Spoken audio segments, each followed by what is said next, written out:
Bookcase and Coffee presents Buzzing About Romance, a quick shot of romance. Hey everyone, on this episode of A Quick Shot of Romance, I have Miss Lindsey with me. Welcome back to the podcast, Lindsey. Thank you. So happy to be here.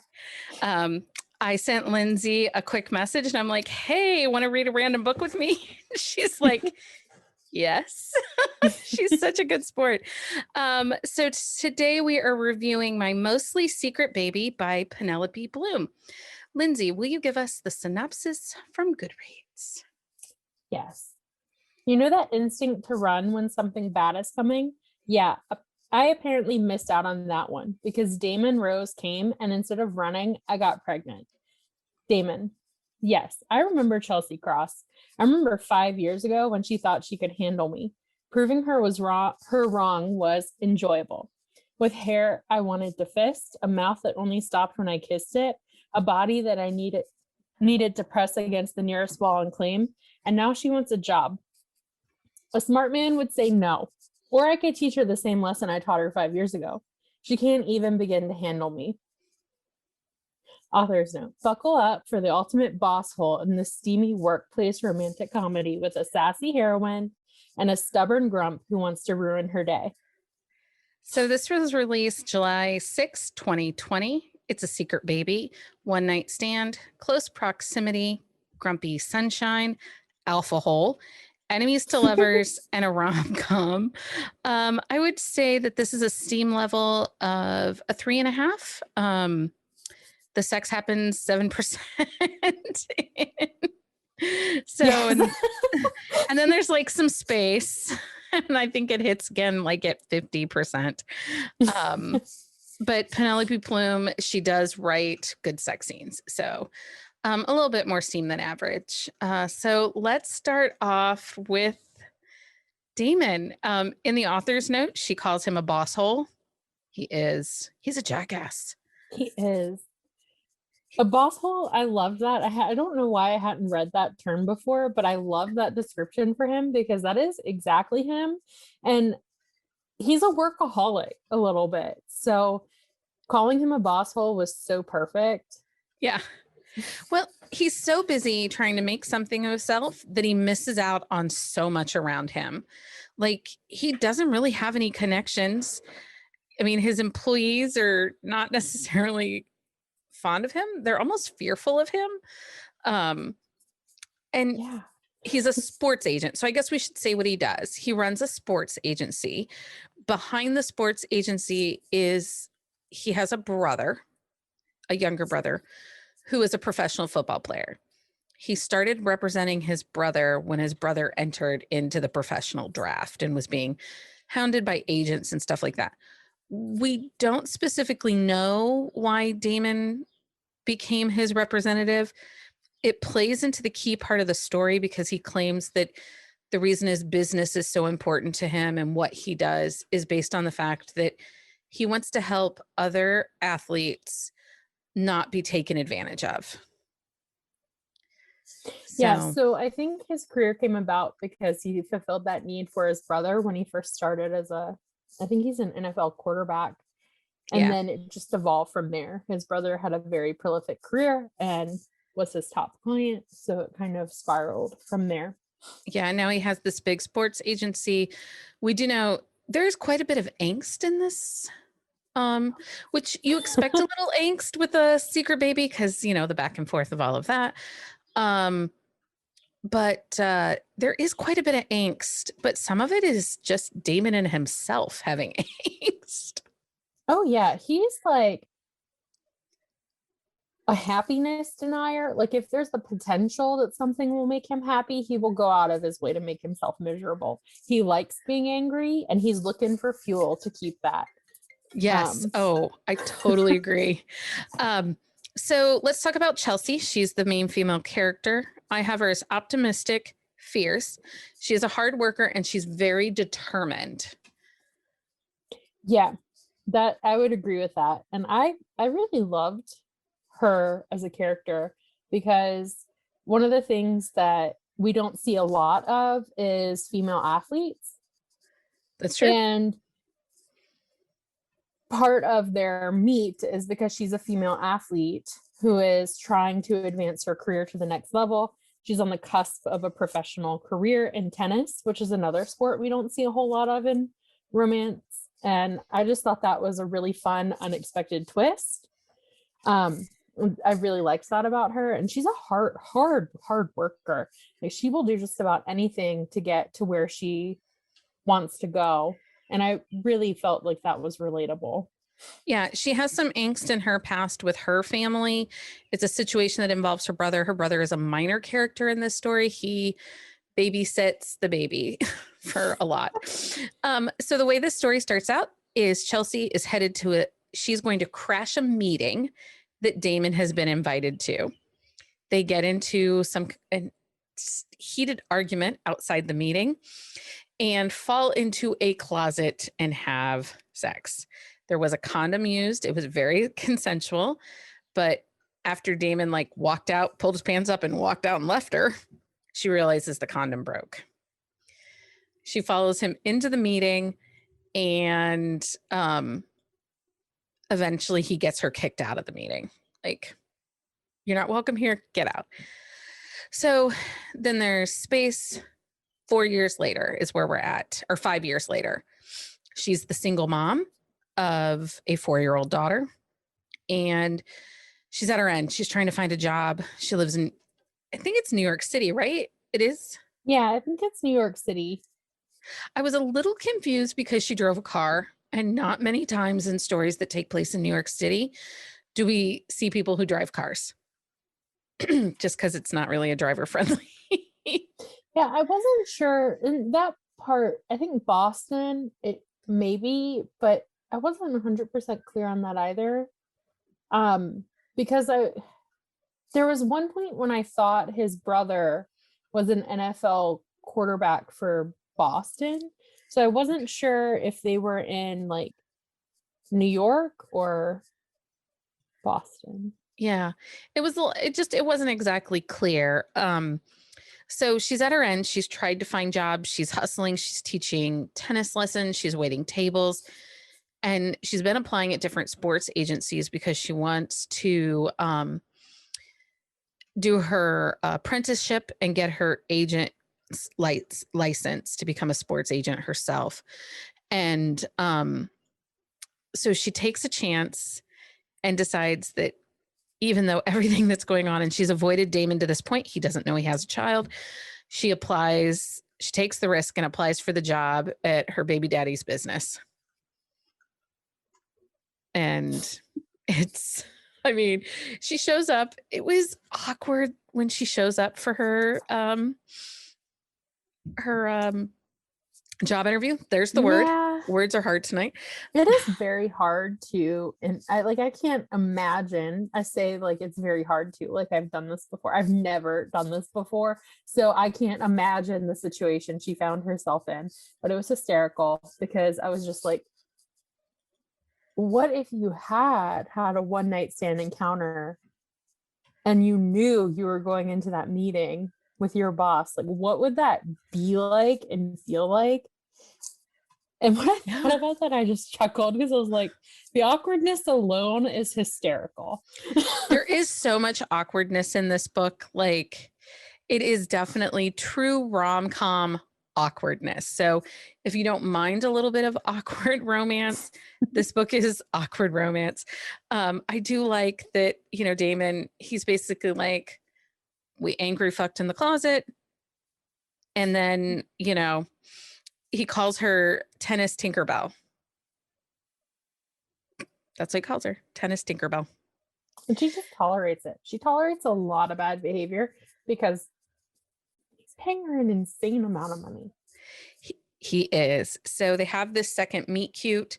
She is there for a job interview, but the guy that's supposed to interview her has not shown, or is off sick that day or something, or is not around. And nobody called to tell her that the interview was going to need to be rescheduled. And Damon walks in. He instantly recognizes her, knows who she is, and says, "Follow me." And he does some horrible things to her, though, not physically. He doesn't physically hurt her or anything like that. But he's trying everything he can to get her to get her fired, to get her to quit. Yeah, because he's not going to fire her. He wanted to make her a lucrative enough offer to where she'd tolerate a lot of his bad behavior. Yeah. He sits her in a desk with an old computer in the middle of the bullpen. She doesn't have any walls. She has a stool to sit on. And that's where he expects her to work. And he keeps giving her tasks that are ridiculous. Like making someone show up at a restaurant to meet him that, he didn't even really need to meet, or do a report and then he literally throws it away in front of her without ever looking at it. And this is why. Report that so at this point, when he makes her do the report, I don't think he knows she has a kid, because that comes up later, but he kept her at work until like midnight. Yeah. Under the guise of this being very important. And then right in front of her, just trashes it. Yeah. I will say the office romance and comedy, it was very well done. But I did have a couple issues within the storyline that kept me from fully connecting to them. They knew each other for all of 2 minutes before hooking up the first time. So I don't know. Yeah, I don't.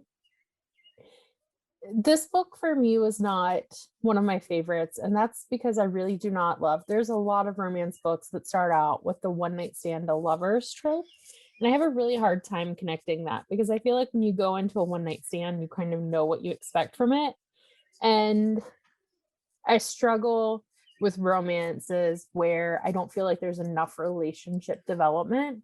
I love books that are somewhere between, like, I like there to be some kind of relationship development, but I don't love a slow burn either.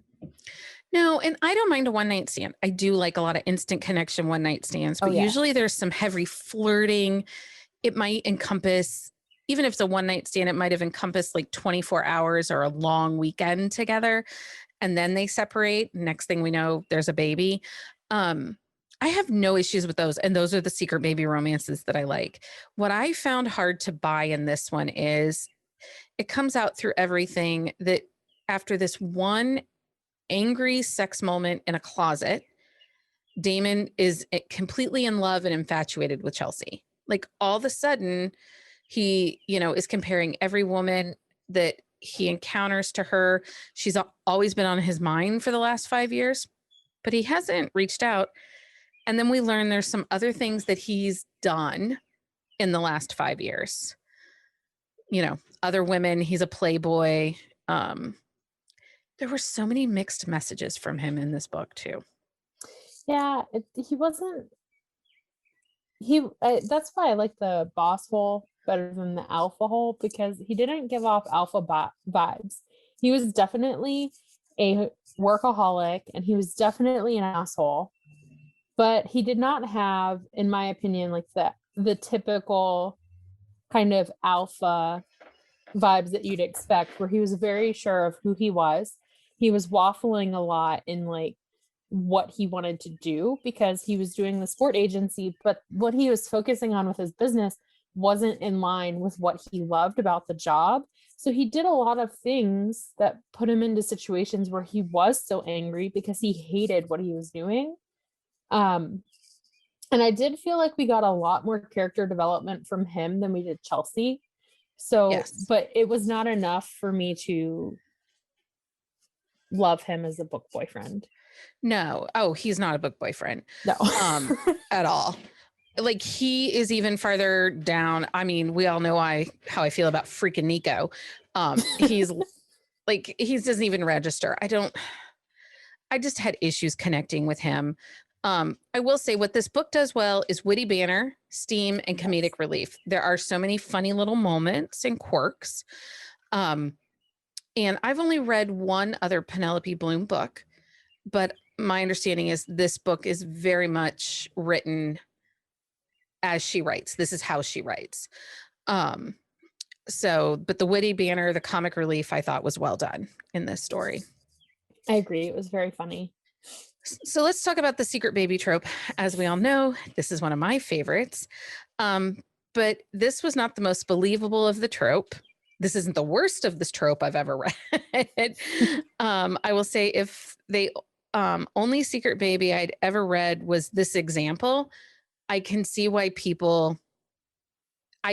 secret babies get a bad rap. Yeah, I felt like this was more secret daddy than secret baby, because from the start that there's a secret baby. Right. Like 7% in how things have progressed between them. And then you get to the end and like it's secret daddy more than anything, because like the surprise is like, how is this jerk gonna take it? Like what is he going to be like? And I was genuinely curious about that, and I wasn't unhappy with how that played out. That was very well done and very surprising. I wasn't upset with how it was well done. I thought that part of it, like telling him, hey, you have a child, was fairly well done, actually. Yes. Better than like I said, this is not the worst example I've ever read, but if this is the only example you have ever read of a secret baby trope, I can see why people would be like, why do you like that? There were just a couple marks that got missed for me. So, it wasn't terrible, just wasn't my favorite. Okay. So let's do our questions. Did you like this book? It wasn't my favorite. It was funny and entertaining. I didn't love it.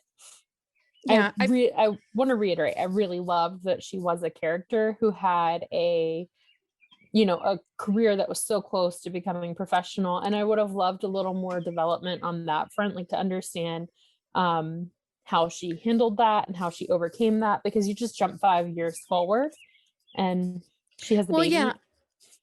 And there were family issues that we know that are hinted at, but it would have been nice to like get a little more background. I think for both of the characters, that was something that was a little hard for me, was I lacked character connection. So for me, this book was okay. It was funny, even though it had issues. It is very well written. I just get caught up in some of the storyline holes, like background. How did she handle the 4 years from pregnancy or, to him, going to work for him? I kind of wanted just little insights. It didn't have to be an extra long book. You didn't have to give me 20 chapters on it. Just little tidbits and hints here or there. It would have been nice for her to be able to tell him, even in a funny, quirky way, her struggles of being a single mom and trying to work and figure things out. So, and also not knowing who the dad is. Like, who the dad is in theory from that soul encounter. Like, she didn't know anything beyond him. And how do you handle having a child with someone when you really have 50% of the child's background completely unknown? Right. Very true. Very true. So who do you think would typically like this book? People who love a sex scene in the first chapter. True. Yeah. You're going to have to like some steam, because they do knock uglies pretty quick, and it's descriptive. Very. It's no bars hold. It's just, Yeah. I did say if you're a fan of rom-com and want a quick, easy read, but please note, this is not the best secret baby trope. And Lindsey has a note here, says, can we just call this the secret daddy book? I think we should. Yeah. We're just going to rename it. Right. Yeah. I will say, I felt like this book really championed that new trope for me, because I never would have thought of a secret daddy book, but this was, new trope. Hashtag yeah, because I was really looking forward to the daddy reveal moment, and more than like the secret baby reveal. It was more like, how is he going to react to being a dad? Because, baby already exists. And right. Back to life. Would you recommend this book? Yes. So I read a lot of reviews after I read the book. I like to go into new to me author books. I'd never read a Penelope Bloom book before. Without any expectations at all. I like to have an open mind. I'll read pretty much anything. I enjoyed the read, even though it wasn't my favorite. And when I read the interviews on the internet, there were almost 1,000 reviewers online with a very high rating. It is a very well-loved book. So I wanted to put that out there. There's no way that 1,000 people out there who absolutely love the book you know, would Well, have right. exactly the same experience. So there's a lot of people, obviously, who had a totally different experience reading the book and a totally different preference. So, And yes. again, Penelope Bloom has huge fan base, and I've read others of her books, and this is not my first read from her. So I've only read like 2 others from her, but I would say this is very in line to her. Obviously, she has a good fan base. While it isn't my favorite from the author, it's still fun. It's very sexy. So if you're looking for a steamy romantic comedy, this is a book you should check out. Maybe. Yes. Anyway, It was very funny. it was so funny. There's so many moments, but anyway, thank you for joining me today, Lindsey. It was so nice to see your face. It was so nice to see you, Becky. I loved reviewing this book. So, catch us next time, everyone. Happy reading. Find us on Instagram at buzzingaboutromance or on Twitter at buzzingromance. If you like the podcast, please leave a review.